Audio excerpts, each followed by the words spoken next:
Setyembre 16. Tulugan po talagang mababawasan ang mahirap. Ngunit, dahil nga po sa wala namang gumagawa, walang nagsisimula para gawin, mananatili po mahirap yung mahirap. Isa na naman pong tradisyon ang mukhang ayaw po nilang pahalagahan. Sapagkat ngayon lang po ako makakakita uli ng isang pagkakataon na yung pong miyembro ng majority, katulad ko, hindi na pwedeng magtanong. Puro lang po yung miyembro ng minority. Hindi po ganun ang tradisyon namin eh. Ang tradisyon namin, mauuna lamang pong magtanong yung minority. Pagkatapos, kasunod na naman ang majority, maging alternate na po yun. Hanggang maubos na yung minority, dahil po konti lang sila. Kami ng majority ngayon, ang pwede nang magtanong sa lahat ng ahensya. Ngunit hindi po tayo pinayagan, wala po akong magagawa. Ang akin lamang sanang pagtatanong ay nakatuon lamang do sa tinatawag na general principles. Para lang po yung tono ng pagde-deliberate ng budget ay mailagay natin sa wastong perspektiba.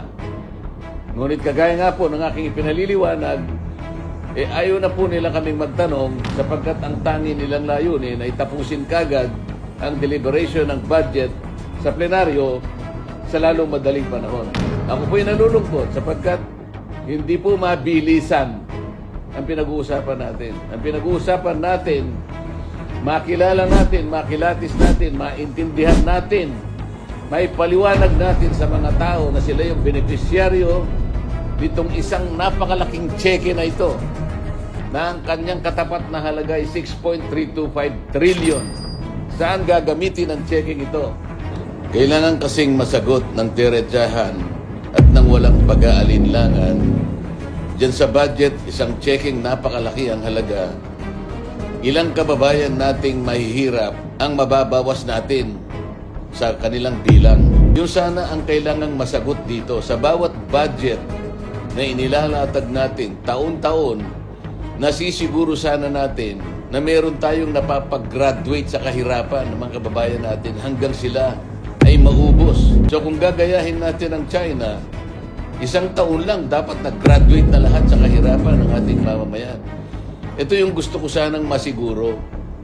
Ito yung gusto kong masagot ng diretso. Ang problema, hindi kami pinagtatanong. Gusto ko sanang usisahin kung bakit yung Magna Carta na ginawa natin sa loob ng 15 taon, Magna Carta 44, hanggang ngayon ay hindi naipatutupad ng maayos. Walang implementing rules and regulations. Walang listahan ng mahihirap na sila ang magiging benepisyaryo nung batas na yon. Hindi umuusad. Walang ginagawa yung National Anti-Poverty Commission. Walang ginagawa ang NEDA para yung listahan na yon ay makuha natin. Ngayon, kung ang tinutukoy nila ay mabawasan ng 1 digit ang kahirapan sa ating bansa at hindi naman sila magsisimula, kahit kailan ay hindi matutupad yung kanilang hangarin sapagkat hindi gumagalaw yung batas at walang gustong sumagot at walang gustong gumawa at ayaw nila kaming bigyan ng pagkakataon na makapagtanong dito sa bahaging ito. Gayong napaka-importante nito sapagkat ang kinakatawan nga natin ay yung mga mahihirap na kababayan dito sa ating bansa.